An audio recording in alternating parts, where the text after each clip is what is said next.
Hello noble academics, welcome to Metatrons Academy. Today we are going to review an extremely popular video within the language community that was uploaded, given about 10 years ago, but considering the fact that on my other channel I talk about the medieval period, I think I get a pass when it comes to talking about ancient things. But this was published on TEDx Talks, which is a channel that has like 40 million subs. It's massive, but the video itself got 34 million views. So I think it's a good idea to review the information presented on this video and make sure that everything is in fact correct, because a lot of people, among a lot of language students for sure, are receiving this input and this information, I imagine, even today.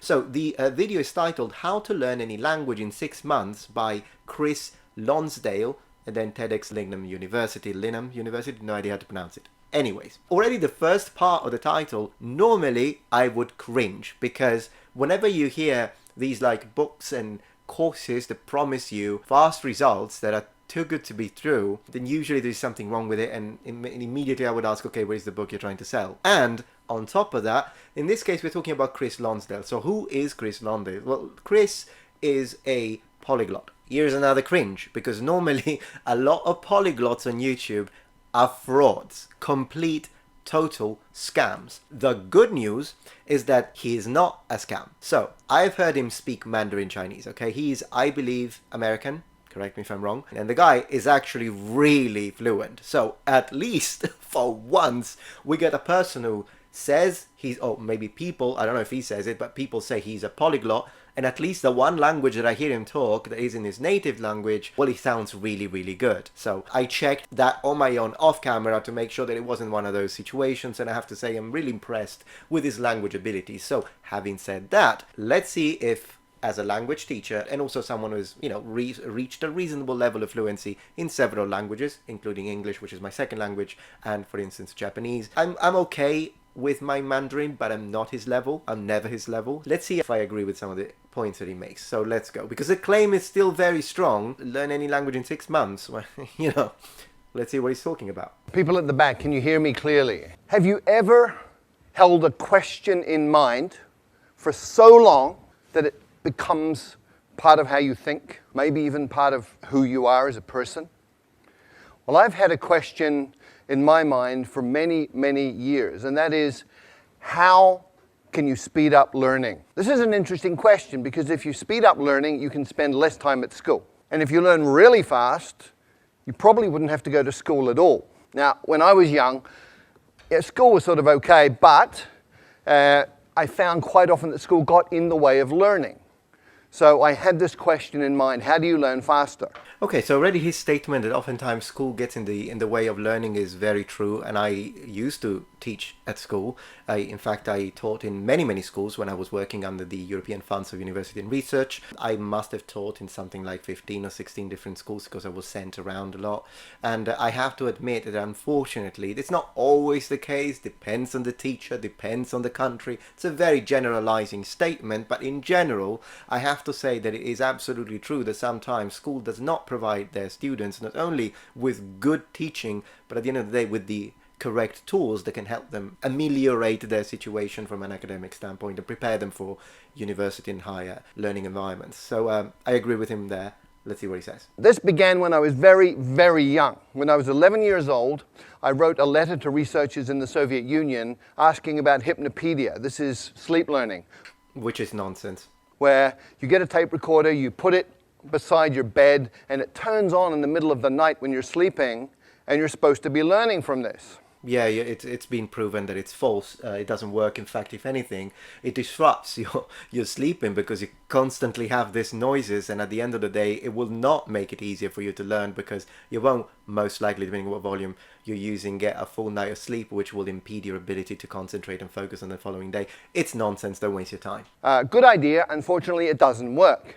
But hypnopedia did open the doors to research in other areas, and we've had incredible discoveries about learning that began with that first question. I went on from there to become passionate about psychology, and I have been involved in psychology in many different ways for the rest of my life up until this point. I am very interested to see how he's going to connect effectively psychological studies to language learning, because it's absolutely possible. And in fact, whenever you try to get the best of your experience as a student in language learning, it's not like you only have to learn linguistics. In fact, sometimes learning linguistics and being too canonical about it may slow down your ability to reach fluency in a language, because you start getting fixated on all those grammatical or maybe even explanatory and historical aspects of language learning that sometimes are part of curricula of students that are trying to reach fluency in a language, but really they don't help, do they? And at the end of the day, if you spend too much time learning how to translate, for example, it still might become a stumbling block when you're trying to reach fluency, because if you want to learn fluency, you've got to speak the language. With that being said, it's interesting sometimes to see how outside fields, for instance, music,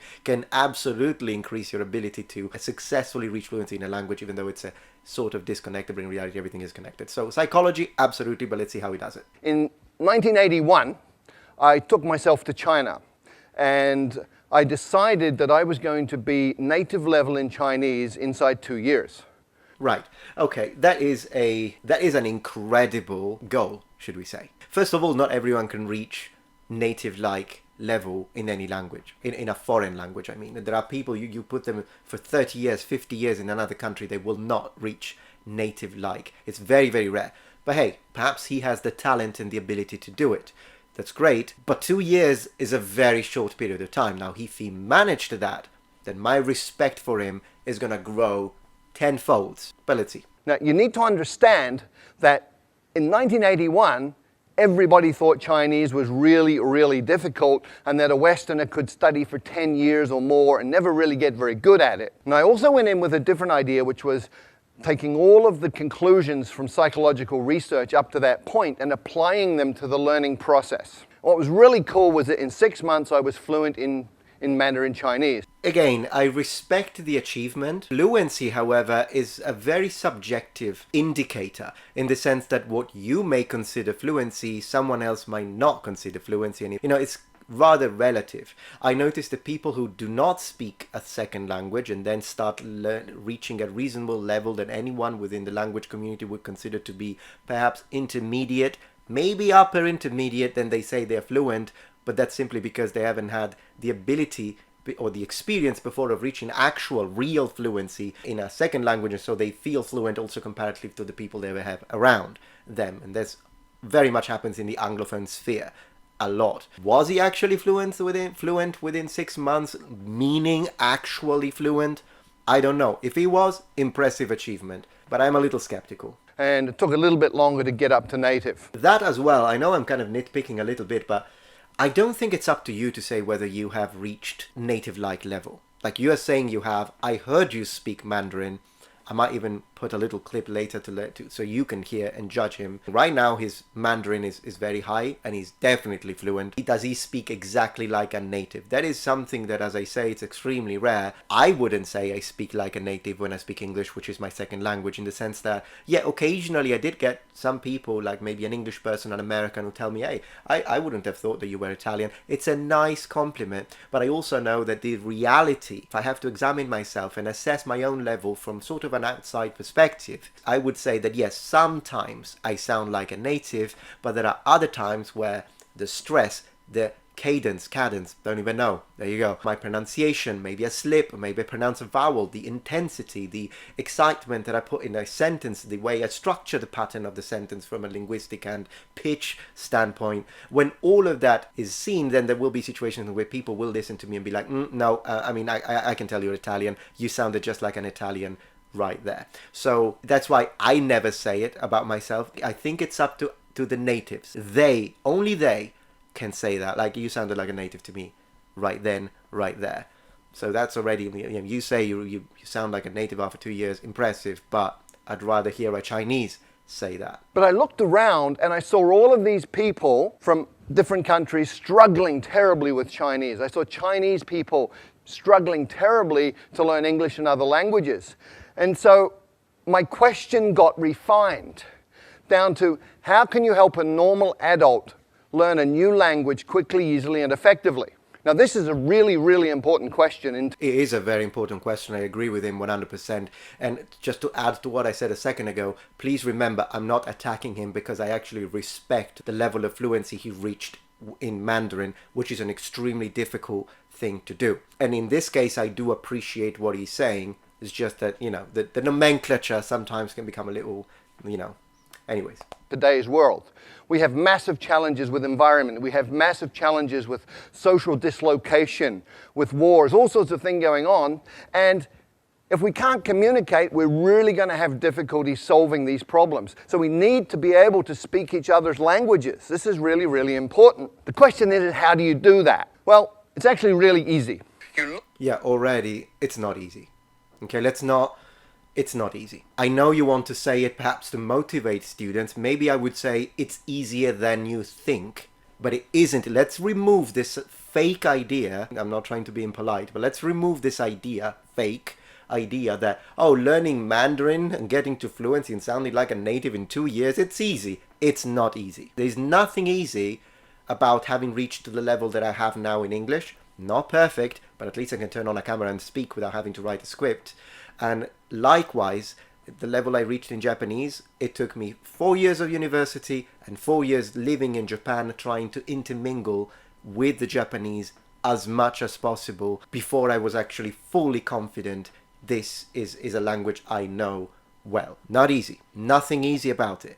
Is it impossible? No. Is it extremely hard? Depends on the person, depends on how you do it, which is probably the part where we agree, not easy. Look around for people who can already do it. You look for situations where it's already working, and then you identify the principles and apply them. It's called modeling, and I've been looking at language learning and modeling language learning for about 15 to 20 years now. Well, yeah, I can tell that the guy knows what he's talking about. That's why I'm saying I'm coming at this from, as a fellow multilingual individual, if we don't want to use polyglot, for obvious reasons in this case. But as someone who has also been studying languages for a very long time, for me, it's about 2 decades, a little longer than that. I would like to underline the fact that I'm here to see which parts I agree with, but also which parts I don't. And as we can see at the moment, we've got a little bit of a 50-50, I'd say. And my conclusion, my observation from this is that any adult can learn a second language to fluency inside 6 months. Once again, depends on what you mean by fluency. Now, when I say this, most people think I'm crazy. This is not possible. So let me remind everybody of the history of human progress. It's all about expanding our limits. In 1950, everybody believed that running 1 mile in 4 minutes was impossible. And then Roger Bannister did it in 1956, and from there it's got shorter and shorter. 100 years ago, everybody believed that heavy stuff doesn't fly. Yeah, to just connect to your example, which I don't think is very fitting, about the person who's running and beating all the previously established records. Yeah, but that's a world record athlete. Not everyone is a world record athlete. You ask me to run that, I'll probably do it in 19 minutes. So, this is one of those situations where, yeah, you're giving an example, but I don't really think it fits. We are all different. Depending on what age you start will make a difference. And of course, there are techniques that will help you to reach results that you wouldn't otherwise have been able to. I don't think it's a fitting example. And because this is a TED Talk, I know he wrote it down. Except it does, and we all know this. How does heavy stuff fly? We reorganize the material using principles that we have learned from observing nature, birds in this case. And today, we've gone even further. So you can fly a car. You can buy one of these for a couple of $100,000 US. Yeah, and then again, the example with tech, to me, would be a good parallel with the way, for example, Claude AI is able to translate stuff, whether you like AI or not. I'm saying that's the evolution of tech. It's not like, unless you're making humans into cyborgs, there's only so much that you can do with a human brain and applying techniques. Now, don't get me wrong. If you apply the correct techniques to language learning, you can achieve in 2 years what another person will never be able to achieve in their entire life, even if they dedicate it to language learning. So I'm not downplaying the importance of applying the correct methods and strategies for learning a language and reaching fluency. But because he's comparing it to tech and planes, well, yeah, but tech doesn't, anyways, maybe I'm being a little pedantic here. We now have cars in the world that fly. And there's a different way to fly, which we learned from squirrels. So all you need to do is copy what a flying squirrel does, build a suit called a wingsuit, and off you go. You can fly like a squirrel. Now, most people A lot of people, I wouldn't say everybody, but a lot of people think they can't draw. However, there are some key principles, 5 principles that you can apply to learning to draw, and you can actually learn to draw in 5 days. So a very, very disrespectful thing to say towards artists who took decades of dedication, sacrifice and hard work to learn how to draw properly, or to learn how to draw. You can learn how to draw in 5 days. I'm sorry, but this is, maybe it's because it's from 10 years ago, but this sounds like a sort of selling tactic. I'm not saying that's what you're doing, but I'm saying it sounds like one of those selling tactics that you use to make an extraordinary statement to get people's attention. Oh my gosh, I can learn how to draw in 5 days? No, you can improve in 5 days. You can make good and great improvements, but it's still 5 days. No one learns to draw in 5 days. if you draw like this, you learn these principles for 5 days and apply them, and after 5 days you can draw something like this. Now, I know this is true because that's my first drawing, and after 5 days of applying these principles, that was what I was able to do. And I looked at this and I went, wow. So that's how I look like when I'm concentrating so intensely that my brain is exploding. So anybody can learn to draw in 5 days. And in the same way, with the same logic, anybody can learn a second language in 6 months. Yeah, and I think it's a faulty logic. You're over-promising, and not everyone can reach fluency in any language. Like, this is not even taking into consideration objective difficulty of languages. So there are absolutely some languages that are objectively harder to learn, even placed in a vacuum. And you're not taking into consideration the fact that very much depends also on what language you speak. So if you're a Romance language speaker, it will be obviously easier for you to learn Spanish if you speak Italian or French than someone who speaks Korean as a first language, and vice versa. And so, you know, all of those sort of connections that do change significantly the difficulty level of reaching fluency. All of this is like, I don't know what to do with this statement. I'm really waiting for something that you're going to tell me, and I'm going to go, oh my gosh, I can't believe this guy just opened my eyes. So far, you're over-promising. There are 5 principles and 7 actions. There may be a few more, but these are absolutely core. And before I get into those, I just want to talk about 2 myths. I want to dispel 2 myths. The first is that you need talent. Let me tell you about Zoe. Well, you don't need talent, but talent absolutely speeds up and helps enormously a language learner. If you have talent, you will reach your goals faster, more effortlessly, and you will reach a higher level than someone without talent in languages or language learning. That's a fact. We are not all the same. We are all the same in terms of value of a human life, but we are not all the same in terms of, oh, we are all skilled at the same things. We're not. Some people are more talented than others. I would be a horrible mathematician, but there are some people out there that are extremely skilled, and they can be incredible mathematicians. And if you put us in the same room with the same resources, we would reach different results. It's a fact. Zoe came from Australia, went to Holland, was trying to learn Dutch, struggling extremely a great deal, and finally, you know, people were saying you're completely useless, you're not talented, give up, you're a waste of time, and she was very, very depressed. And then she came across these 5 principles. She moved to Brazil and she applied them, and in 6 months she was fluent in Portuguese. Well, that's great for her. The people that tell you you're talentless, you're worthless, you're useless, give up, they're just assholes, okay? They're just ridiculous. Ignore them. They mean nothing. They do not understand your true potential. They're not your friends. Get them out. They're poisonous, toxic people. Absolutely, I agree. But telling her, oh no, you're great, you're fantastic. But then again, in this case, I think it's an apples and pears situation, isn't it? So talent doesn't matter. Talent absolutely matters. It's 34 million views.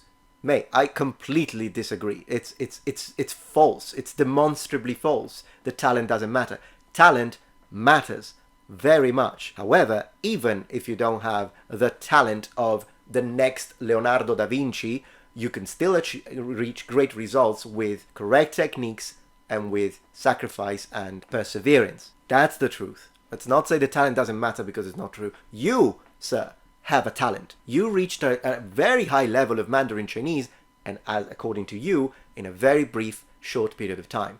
That is because you have talent and you use that in combination with your techniques and methodology, and correctly apply that methodology, and you had the opportunity to move to China in 1981.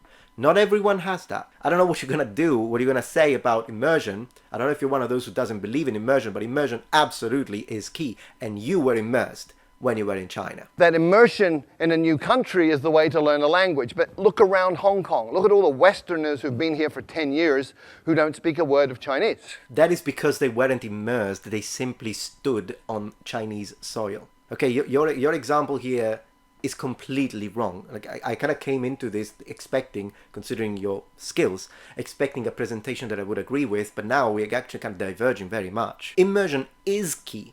But just because you live in the country, for example in Hong Kong, well, if you don't spend time with people from Hong Kong, then you're not really immersed, are you? You're just there.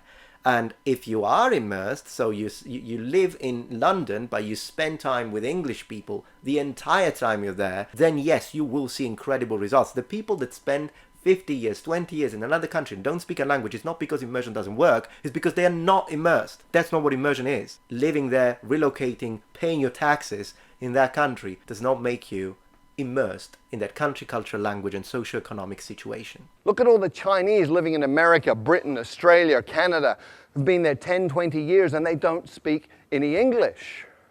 Immersion per Because they only speak among themselves. se does not work. Why? Because Once again, I don't think you understand what immersion is. I'm sorry to say that. I don't mean to be disrespectful, but by your statement, you don't know what immersion is. a drowning man cannot learn to swim. When you don't speak a language, you're like a baby. And if you drop yourself into a context which is all adults talking about stuff over your head, you won't learn. Well, then again, that's what happens to children, isn't it? Children are placed among adults who talk all the time. I don't see them not learning a language. That is not the problem. I do agree with you, however, that a certain level of preparation does help before immersion. That's how I did it. I studied Japanese for a couple of years, then I moved to Japan, and it was much faster to pick things up because there were some things, not being a child, that I kind of needed to study. With that being said, yeah, no, the idea of drowning, well, yeah, if you know absolutely nothing and you're placed in an environment where they constantly speak the language, you will be overwhelmed. It's a psychological barrier. It's the fact that you feel overwhelmed and then you don't feel like you can make progress, but you would if you stuck to it. What are the 5 principles that you need to pay attention to? First, the 4 words: attention, meaning, relevance, and memory. And these interconnect in very, very important ways, especially when you're talking about learning. Come with me on a journey through a forest. You go on a walk through a forest and you see something like this. Little marks on a tree. Maybe you pay attention, maybe you don't. You go another 50 meters and you see this. You should be paying attention. Another 50 meters, if you haven't been paying attention, you see this. And at this point, you're paying attention. And you've just learned that this is important, it's relevant, because it means this. And anything that is related, any information related to your survival is stuff that you're going to pay attention to, and therefore you're going to remember it. If it's related to your own personal goals, then you're going to pay attention to it. Well, yeah, I agree with that at the end of the day, but that is why immersion works. If you are in an immersive environment and you're hungry and you need to go to the freaking supermarket or the restaurant and make sure that you can communicate at least well enough to order yourself a meal, eventually you'll learn it and you'll memorize the words because you need them. Sure, and then you can connect that at any level of a functioning society. When we need to function, I mean as individuals within a society. So, for example, when I was doing my job in Japan, one of the jobs that I was doing, for example, if I was teaching, then I would learn the best way to explain things because that's what I need to do on a daily basis in order to get paid, and also because I wanted my students to learn. At the same time, when I was working as a translator or as an interpreter, I actually eventually developed the ability to listen to someone speak and at the same time speak without losing the connection to what they were saying. It took some time, but eventually I learned. Why? Because I needed to do it. Why did I need to do it? Because I needed a freaking salary to pay rent. So I agree overall with this statement here. It's relevant, you're going to remember it. So the first rule, first principle for learning a language is focus on language content that is relevant to you, which 100% agree. For example, the things you like. Which brings us to tools. We master tools by using tools, and we learn tools the fastest when they're relevant to us. So let me share a story. A keyboard is a tool. Typing Chinese a certain way, there are methods for this. That's a tool. I had a colleague many years ago who went to night school Tuesday night, Thursday night, 2 hours each time, practicing at home. She spent 9 months and she did not learn to type Chinese. And one night we had a crisis. We had 48 hours to deliver a training manual in Chinese. And she got the job. And I can guarantee you, in 48 hours, she learned to type Chinese because it was relevant, it was meaningful, it was important. She was using a tool to create value. So the second... And also because probably during those nine months, she was not trying to learn it the correct way. I mean, how do you not learn something in 9 months like that unless you're doing it completely wrong? Surprising. Principle for learning a language is to use your language as a tool to communicate right from day one, as a kid does.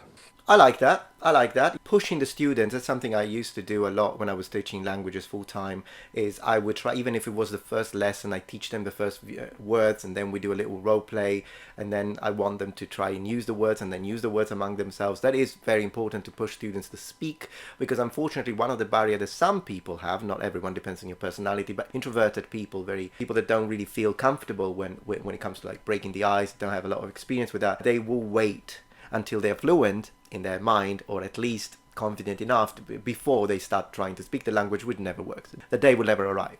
So it's important to push students to be like, no, it's lesson number 1, you're going to talk today. Little by little though, without forcing too much your hand. You need to kind of play finding the sweet spot. When I first arrived in China, didn't speak a word of Chinese, and on my second week I got to take a train ride overnight. I spent 8 hours sitting in the dining car talking to one of the guards on the train. He took an interest in me for some reason, and we just chatted all night in Chinese, and he was drawing pictures and making movements with his hands and facial expressions, and piece by piece by piece I understood more and more. But what was really cool was 2 weeks later, when people were talking Chinese around me, I was understanding some of this, and I hadn't even made any effort to learn that. What had happened, I'd absorbed it that night on the train, which brings us to the third principle. When you first understand the message, then you will acquire the language unconsciously. Yeah, I think that's what happens when I'm just going to return to this point a million times, but you were immersed in that train. That is one of the reasons why full immersion is extremely effective, is because you were immersed and you acquired through the experience. I mean, that sounded like a lot of effort actually to try and speak for 8 hours with a person communicating. And in fact, a lot of effort on their side. I mean, this guy was really cool, really nice that he tried to do that, but sure, yeah, I mean, if you hadn't disconnected this from immersion, I would be agreeing with you 100%, but you did, so. And this is really, really well documented now. It's something called comprehensible input. There's 20 or 30 years of research on this. Stephen Krashen, a leader in the field, has... Yeah, 1,000,000 times more effective, I read it.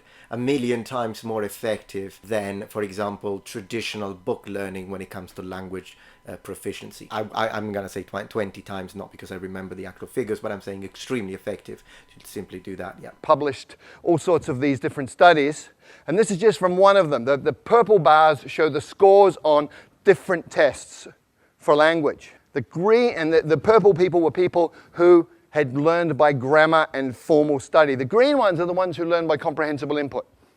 So, I'm actually surprised, because in my experience, the difference between someone who has actually learned by comprehensible input in another country while they're immersed, when it comes to listening, it's another planet.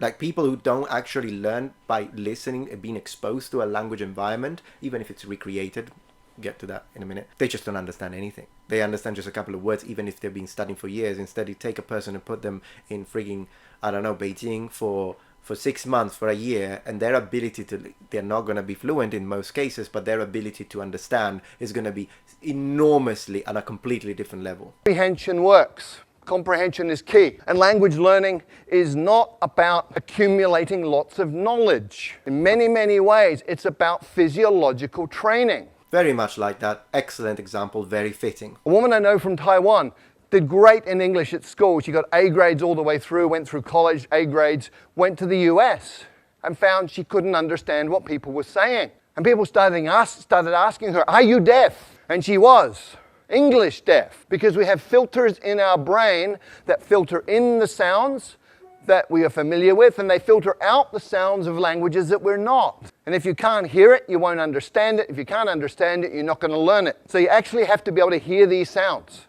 And there are ways to do that, but it's physiological training. Speaking takes muscle. You've got 43 muscles in your face.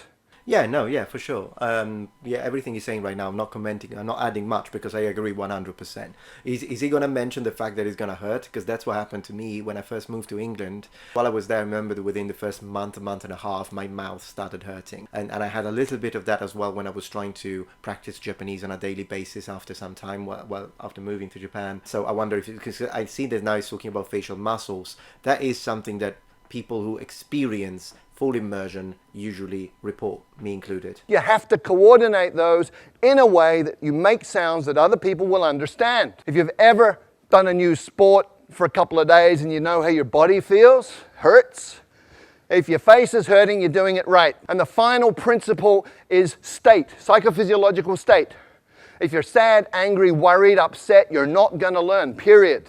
No, you're wrong with that one, I'm sorry. Sorry if I'm being a little blunt, but that's a field I'm very interested in. It's true that you have, what is he going to say? If unless you're happy, you're not going to learn? No, there are a lot of cases that I remember and recall, even to this day, that I was really pissed. I was angry, and I remember them because of it. I remember when I was in England and I had a couple of arguments, like big time arguments, and gosh, I learned quite a lot of the words that were thrown around and they stuck to my memory. It's true that your psychological state matters, but I would say any strong emotion will leave a mark in your brain and will help you remember things. So if he's gonna say you have to be happy, otherwise you won't learn, nonsense. If you're happy, relaxed, in an alpha brain state, curious, you're going to learn really quickly. And very specifically, you need to be tolerant of ambiguity. If you're one of those people who needs to understand 100% every word you're hearing, you will go nuts because you'll be incredibly upset all the time because you're not perfect. If you're comfortable with getting some, not getting some,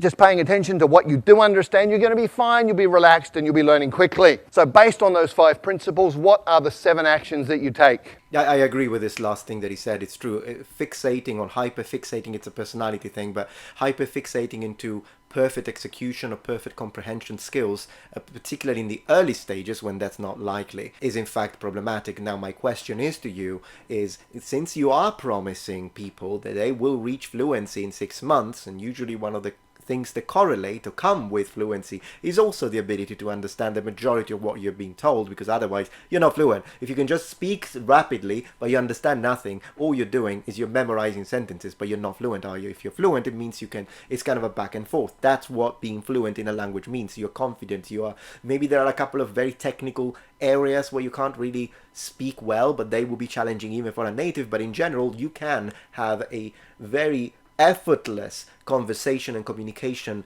event or experience with a native, which means you need to be able to understand the majority of what they say and occasionally miss a word.